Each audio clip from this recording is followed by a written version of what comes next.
Good morning. It is early in the morning, October 22nd. It is Monday morning, and you know what it is on Mondays. It is Monday Mentorship, and you guessed it, we're right back at it, Monday Mentorship.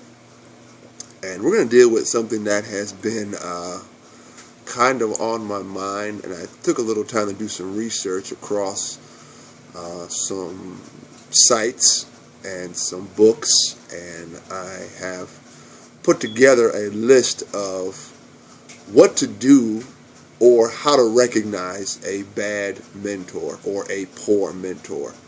So I'm not going to give you what to do because I think that is too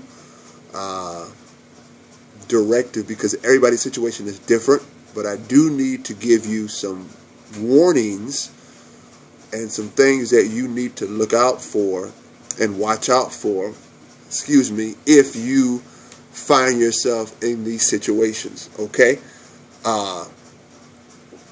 Number one, typically you have a poor mentor or you get a bad mentor when other people are matching you up for a mentorship. Right? I'm not a big fan of me saying, hey, I know somebody that you need to get with to be your mentor, because you really don't know personalities until you get really one-on-one with somebody.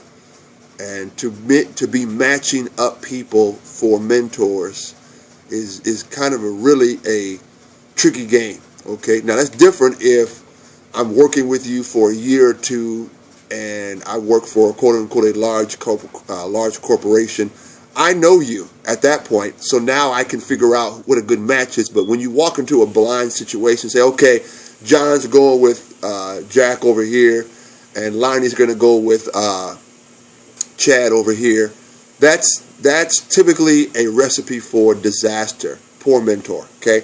Number two, the guy that is all talk and cannot deliver. You can't deliver. And this kind of mentor you have to be very, very wise about, and possibly even pull the plug on, because you could spend a lot of time with the individual who cannot access for you the next steps or the next levels and where you're going in your career or even in your business. Okay, so the guy that talks a lot but no action can't deliver. Number three is the guy that is very shrewd, and I say that because he appears to be the happy-go-lucky. He appears to be the guy that you need to get with, but privately or individually, he's really the enemy of success. Why? Because he's really bitter. Secretly, he's bitter. He's the guy that everybody likes, but secretly, he hates everybody because he hasn't been able to get to where he wants to get to. And you choose this kind of guy because you think he's likable. You think that he's got the right connections because he's sociable in public, but privately he's bitter. And this is the kind of guy that he's the enemy of success, because for whatever reason he can't get to where he's got to in life, or the doors have been shut on him. Why? Because he's really two different people. So be careful of that kind of mentor. He's a poor mentor. All right. Here's one of my favorites, the guy that's MIM. Instead of missing in action, he's missing in mentorship. So you choose this guy, and the first month or so things are going good. Second month, all of a sudden now he's unreachable. Every email you send to him, I'm out of the office. I'm doing this. I'm doing that. He's the guy that really likes your attention, right? He's the needy kind of a guy. So he sets you up for you to constantly call him, constantly need him, because he's really not responding. So he's the guy that's MIM. Instead of missing in action, he's missing in mentorship. And then this is the one of that is super dangerous.